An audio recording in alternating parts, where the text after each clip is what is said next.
নমস্কার। আজকের এই আলোচনাতে আপনাদের সবাইকে আন্তরিক অভিনন্দন। আমি জ্যোতিষাচার্য, সংখ্যাতত্ত্ব এবং বাস্তু বিশেষজ্ঞ বরুণ অধিকারী। আজকের এই আলোচনার মধ্যে দিয়ে আমরা জানবো সম্পূর্ণ মে 2025 ধনুরাশির মানুষদের জন্য কেমন থাকতে চলেছে। সম্পূর্ণ মে মাসে নবগ্রহ কোথায় ট্রানজিট করবেন, কোথায় কোথায় দৃষ্টি ফেলবেন, কোন কোন গ্রহ রাশি পরিবর্তন করবেন, আর তার উপর নির্ভর করে আপনাদের স্বাস্থ্য, আপনাদের ভাগ্য, কর্ম, পরিবার, আপনাদের সন্তান, দাম্পত্য জীবন, অর্থ সমস্ত কিছুকে ডিটেলস আলোচনা করব according to house, according to planet.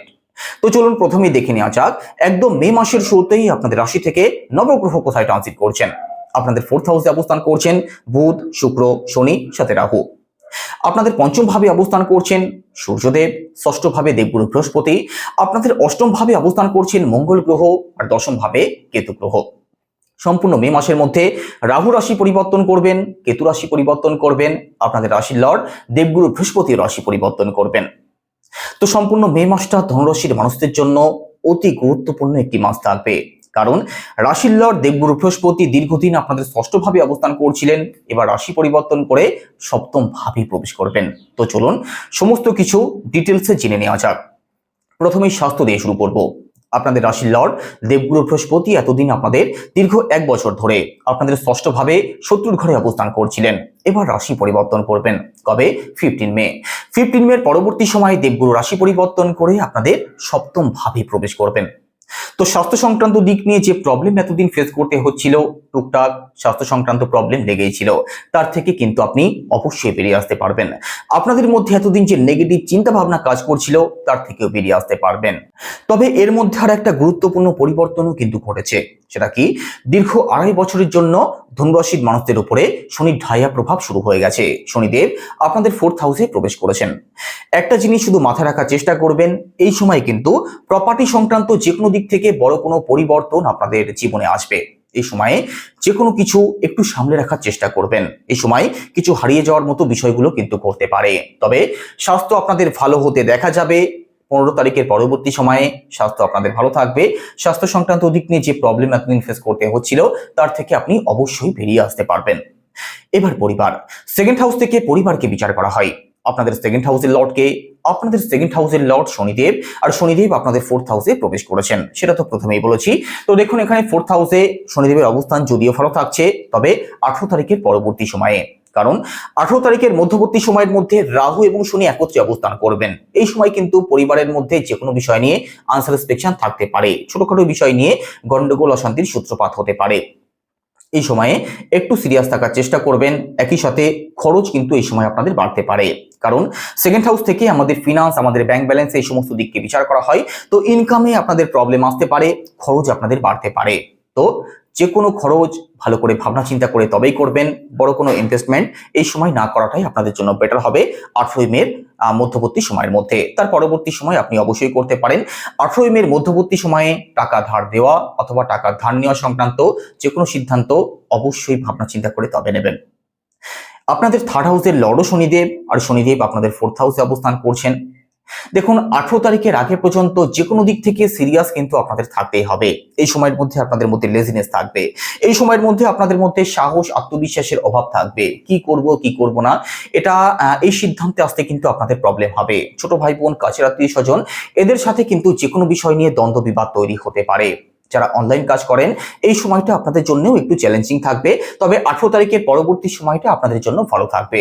18 তারিখের মধ্যবর্তী সময়ের মধ্যে পরিশ্রমের ফল পেতে কিন্তু অবশ্যই সমস্যা তৈরি করবে রাহু। দেখুন ভিডিও শুধু দেখবেন না, সাথে বোঝার চেষ্টা করবেন কেন হবে এবং কি হতে পারে। তো 18 তারিখের আগে পর্যন্ত যে কোনো দিক থেকে, শুধুমাত্র এই সমস্ত দিক থেকেই নয়, যে কোনো দিক থেকে চোখ কান অবশ্যই খোলা রাখার চেষ্টা করবেন। এবার প্রপার্টি, 4th হাউস থেকে প্রপার্টিকে বিচার করা হয়। প্রপার্টির স্থানে শনি অবস্থান করছেন, রাহু অবস্থান করছেন। 18 তারিখের আগে পর্যন্ত প্রথমেই বলেছি কিছু হারিয়ে যাওয়ার সম্ভাবনা কিন্তু আপনাদের রয়েছে। 29শে মার্চের পর থেকে 18 তারিখের মধ্যবর্তী সময়ের মধ্যে প্রপার্টি সংক্রান্ত কিছু লস আপনাদের হতে পারে। এই সময়ের মধ্যে প্রপার্টি সংক্রান্ত যে কোনো সিদ্ধান্ত ভালো করে ভাবনা চিন্তা করে তবেই নেবেন। গাড়ি, ফ্ল্যাট, বাড়ি যদি ক্রয় করতে চান অথবা কোনো ডিল যদি আপনি ফাইনাল করতে চান, 18 তারিখের পরবর্তী সময়টাই আপনাদের জন্য ভালো থাকবে। 4th হাউস থেকে মাকেও বিচার করা হয়। তো শনির উপরে যেহেতু রাহুর প্রভাব পড়বে, আপনার মায়ের মধ্যে কিন্তু নেগেটিভ চিন্তা ভাবনা অবশ্যই থাকবে। যে কোনো বিষয় নিয়ে ওভার থিঙ্কিং থাকবে। আপনার মায়ের ব্যবহার আপনার কষ্টের কারণও হতে পারে। 18 তারিখের আগে পর্যন্ত মাতৃপক্ষ আপনাদের খুব ভালো থাকবে না, সেই সম্ভাবনা কিন্তু রয়েছে। তো দেখুন, এখানে 18 তারিখের মধ্যবর্তী সময়ের মধ্যে আপনার মা স্বাস্থ্য হোক কিংবা কেরিয়ার যে কোনো বিষয় নিয়ে প্রবলেমের মধ্যে কিন্তু থাকতে পারেন। এদিক থেকে একটু সিরিয়াস থাকার চেষ্টা করবেন। 18 তারিখের পরবর্তী সময় মাতৃপক্ষ আপনাদের ভালো হতে দেখা যাবে, এডুকেশনের জায়গাটাও আপনাদের ভালো হতে দেখা যাবে। 18 তারিখের পরবর্তী সময়ে এডুকেশনাল যে কোনো সিদ্ধান্ত নেওয়ার চেষ্টা করুন, সেটা আপনাদের জন্য মঙ্গলজনক হবে। 18 তারিখের মধ্যবর্তী সময়ের মধ্যে স্টুডেন্ট যারা আছেন আপনাদের কিন্তু মন ডাইভার্ট হওয়ার পূর্ণ সম্ভাবনা থাকবে। তবে ফরেন কোনো ল্যাঙ্গুয়েজ নিয়ে যারা পড়াশোনা করছেন অথবা ডিস্টেন্স এডুকেশন যারা করছেন আপনাদের জন্য কিন্তু ভালো সময় থাকবে। বাকিদের জন্য 18 তারিখের আগে পর্যন্ত পড়াশোনার দিক থেকে একটু প্রেশার অবশ্যই থাকবে। পড়াশোনার দিক থেকে এই সময় যদি কোনো এক্সাম থাকে, কোনো কম্পিটিশন থাকে, ইফোর্ট অবশ্যই দিতে হবে, না হলে কিন্তু প্রবলেমে আপনি পড়ে যেতে পারেন। 18 তারিখের পরবর্তী সময়ে এডুকেশনাল যে কোনো সিদ্ধান্ত নেওয়ার চেষ্টা করুন। এবার রিলেশন, পঞ্চম ভাব থেকে রিলেশনকে বিচার করা হয়। আপনাদের পঞ্চম ভাবের লর্ডকে মঙ্গল গ্রহ, আপনাদের অষ্টম ভাবে মঙ্গল গ্রহ নিচস্থ রয়েছেন। দেখুন, রিলেশনের দিক থেকে কিন্তু সিরিয়াস থাকতেই হবে। 18 তারিখের আগে পর্যন্ত পঞ্চম ভাবে রবি অবস্থান করছেন। তো আপনার যিনি পার্টনার আছেন তার মধ্যে ডমিনেটিং নেচার কিন্তু অবশ্যই থাকবে, তার মধ্যে ইগো প্রবলেম থাকতে পারে, তার মধ্যে যে কোনো বিষয় নিয়ে একটু অহংকার আপনি লক্ষ্য করতে পারেন, আপনি তার কথা শুনে চলুন এই নিড তার মধ্যে থাকতে পারে। তো রিলেশনে যারা আছেন সিরিয়াস থাকতে হবে 14 তারিখের আগে পর্যন্ত। 14 তারিখের পরবর্তী সময়ে রিলেশনে বাধা বিপত্তি কম বেশি আসার সম্ভাবনা থাকবে। তো একটাই কথা বলবো, সম্পূর্ণ মে মাসে রিলেশনে যারা আছেন একটু সিরিয়াস থাকার চেষ্টা করুন, না হলে কিন্তু প্রবলেম তৈরি হয়ে যাবে। একই সাথে পঞ্চম ভাব থেকে আমাদের সন্তানকেও বিচার করা হয়। সন্তান পক্ষ মোটের উপরে তো আপনাদের ভালো থাকবে, তবে ফ্যামিলি প্ল্যানিং যারা করতে চাইছেন আপনাদের জন্য কিন্তু মে মাসটা অতটাও শুভ থাকবে না। কারণ পঞ্চম ভাবের লর্ড যেহেতু অষ্টম ভাবে অবস্থান করছেন, সন্তান প্ল্যানিং এর ক্ষেত্রে কিন্তু বাধা বিপত্তি অবশ্যই থাকবে। সন্তানের দিক থেকে যে কোনো প্রকার সমস্যাতে আপনি জড়িয়ে পড়তে পারেন। তো সন্তানের দিক থেকেও সিরিয়াস একটু থাকার চেষ্টা করুন। ভয় দেখাচ্ছি এটা কিন্তু ভাববেন না। মঙ্গল গ্রহ যিনি সন্তানের কারক, তিনি আপনাদের অষ্টম ভাবে অবস্থান করছেন, আর অষ্টম ভাব থেকে আমাদের জীবনে বাধা বিপত্তি আসে। তো সন্তানের দিক থেকেও বাধা বিপত্তি আসার পূর্ণ সম্ভাবনা থাকবে, সেটা এতক্ষণে নিশ্চয়ই বুঝে গেছেন। এবার দাম্পত্য জীবন, সপ্তম ভাব থেকে দাম্পত্য জীবনকে বিচার করা হয়। আপনাদের সপ্তম ভাবের লর্ডকে, আপনাদের সপ্তম ভাবের লর্ড বুধ গ্রহ, আর বুধ কোথায় অবস্থান করছেন? বুধ আপনাদের পঞ্চম ভাবে অবস্থান করছেন, সাথে রাহু অবস্থান করছেন। তো বুধের সাথে যেহেতু রাহু অবস্থান করছেন, আপনার যিনি পার্টনার আছেন তার মধ্যে কিন্তু সন্দেহপাতিকতা থাকতে পারে, তার মধ্যে যে কোনো বিষয় নিয়ে এক্সপেকটেশন একটু বেশি থাকতে পারে। দাম্পত্য সংক্রান্ত যে কোনো দিক থেকে খরচ আপনাদের বাড়তে পারে। তবে কোনো সমস্যা যদি তৈরি হয়েও থাকে সেটা আবার ঠিকও হয়ে যাবে, কারণ পঞ্চম ভাবে বুধের অবস্থান যে খুব বেশি কিছু খারাপ থাকছে সেটা নয়। তো দাম্পত্য জীবন মোটের উপরে আপনাদের ভালো থাকবে, খুব বেশি ভালো নয়, খুব বেশি খারাপও নয়।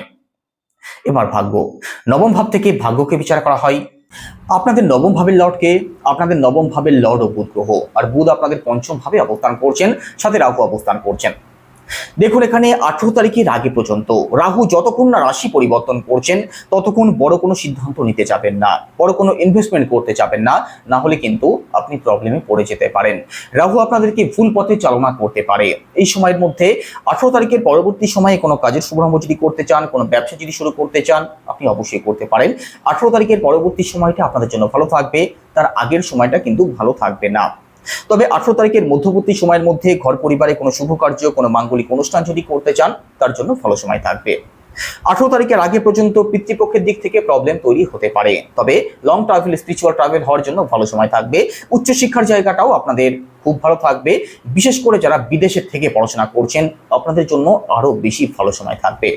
এবার কেরিয়ার, দশম ভাব থেকে কেরিয়ারকে বিচার করা হয়। আপনাদের দশম ভাবের লর্ডকে, আপনাদের দশম ভাবের লর্ড শুক্র গ্রহ। শুক্র কোথায় অবস্থান করছেন? শুক্র আপনাদের পঞ্চম ভাবে এক্সঅল্টেড রয়েছেন। তো কর্মস্থান আপনাদের খুব ভালো থাকবে। কাজের দিক থেকে সুনাম সম্মান প্রাপ্তির জন্য আদর্শ সময় থাকবে সম্পূর্ণ মে মাস। সম্পূর্ণ মে মাসের মধ্যে কর্মপ্রাপ্তি যেমন আপনাদের হতে পারে, প্রমোশন হতে পারে, অথবা কাজের দিক থেকে পজিটিভ কিছু চেঞ্জ আপনাদের অবশ্যই আসার সম্ভাবনা থাকবে, কারণ শুক্র গ্রহ এক্সঅল্টেড রয়েছেন। তো কর্মজীবনের দিক থেকেও বড় কোনো পরিবর্তন আপনাদের আসতে পারে সম্পূর্ণ মে মাসের মধ্যে। ব্যবসার কথা যদি বলা হয়, সপ্তম ভাব থেকে ব্যবসাকে বিচার করা হয়। ব্যবসার কারক বুধ গ্রহ, সপ্তম ভাবে লর্ড ও বুধ গ্রহ কোথায় অবস্থান করছেন? পঞ্চম ভাবে অবস্থান করছেন। দেখুন, পঞ্চম ভাবে রাহুর সাথে যেহেতু বুধ অবস্থান করছেন, ব্যবসাতে যদি কিছু অ্যাড অন করতে চান 18 তারিখের পরেই সেটা করার চেষ্টা করুন। ব্যবসার দিক থেকে বড় কোনো ইনভেস্টমেন্ট 18 তারিখের মধ্যবর্তী সময়ের মধ্যে না করাটাই আপনাদের জন্য বেটার হবে। 18 তারিখের পরে করুন। 18 তারিখের পরবর্তী সময়ে ব্যবসা যেমন আপনাদের ভালো হতে দেখা যাবে, তেমনি পার্টনারশিপ ডেলি ইনকামের দিক থেকেও পজিটিভ রেজাল্ট আপনি অবশ্যই করতে পারেন। ইনকামের জায়গাটা আপনাদের বাড়তে দেখা যাবে 18 তারিখের পরবর্তী সময়টাতে। তো সম্পূর্ণ মে মাসে কি উপায় অবলম্বন করবেন? প্রথমত মঙ্গলের বীজ মন্ত্র জপ করতে হবে। সেটা কি? ওম ক্রাম ক্রিম ক্রমশা ভৌমায় নমঃ, রোজ 108 বার। একই সাথে উদীয়মান সূর্যকে জল অর্পণ করুন, পজিটিভ রেজাল্ট অবশ্যই পাবেন। তো কেমন লাগলো আলোচনা কেমন লাগলো অবশ্যই কমেন্টে জানাবেন। সবাই ভালো থাকবেন। নমস্কার।